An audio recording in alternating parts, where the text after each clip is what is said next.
few things I wanted to mention here as I leave the ministry. Often we have some very difficult decisions to deal with. And the guideline that I give you is, when we look at the decision, does it glorify Miracle Hill? Does it glorify us? Or does it glorify Christ? As Miss May has oft said, just keep your eyes on Jesus. The second item is intended more for some people than others, but it is not necessarily inappropriate to say no to a donor.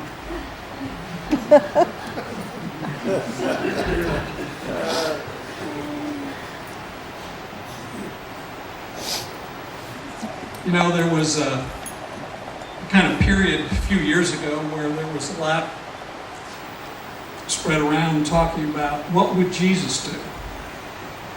And I thought that was, the implication was that we should do whatever Jesus would have done. And I always thought that was a little presumptuous to think that a sinner like me could possibly do what God could do. But I would leave you with this. What would Jesus have me do?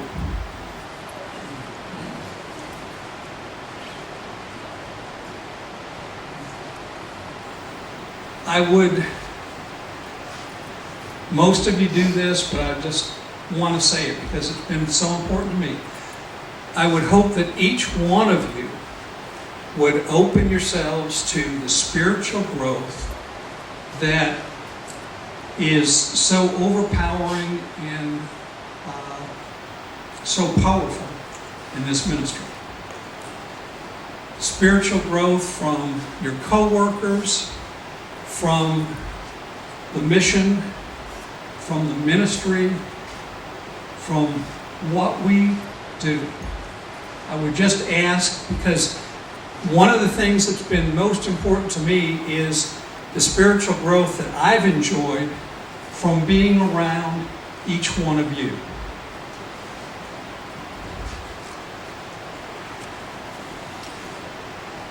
It would be inappropriate, I feel, for me to finish up without some thank yous. First, a thank you to the Holy Spirit and how He's worked in my life, how He brought me to Miracle Hill. Reed mentioned a little bit of that a couple of minutes ago. I spent about 2 hours with one of the pastors at First Pres, one of my good friends, Rusty Hayes, one afternoon. We spent about 2 hours, and I was looking for, should I go into teaching? Should I go into ministry? Should I go to seminary? What should I do? And so Dr. Hayes took me through about 20 different scenarios. And I walked out of his office more confused than when I entered it. I went home. The next morning, Rusty called me.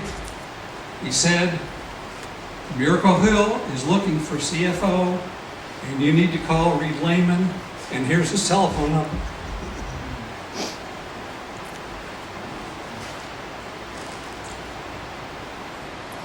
That was, just to think about it again, blows me away. But God was so generous. His timing is always so perfect. I'd like to thank Reed for giving me the opportunity, for allowing me to become part of this organization, for his friendship,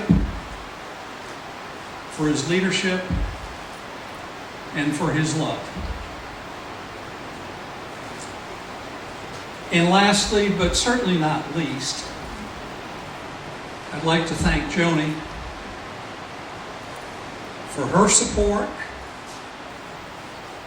throughout these 10 years. You know, it is not the easiest thing in the world to go home and tell your wife, honey, I found a new job. It pays 25% of what we've been enjoying. And since you don't have your South Carolina nursing license, although you do have your master's in nursing, you'll have to go back to school for a year to get that license. And then you'll have to go back to work so I can do this. That is a hard sell. Joni has been so understanding, so supportive throughout this time. So I thank each and every one of you for your commitment to this ministry. And I just would quote Miss May saying, keep your eye on Jesus. This is presented to Bruce Evashevsky. Your skillful hands have significantly equipped Miracle Hill Ministries and your fellow laborers here to serve the Lord more effectively. The integrity of your heart has shepherded the ministry in following ethical and godly practices.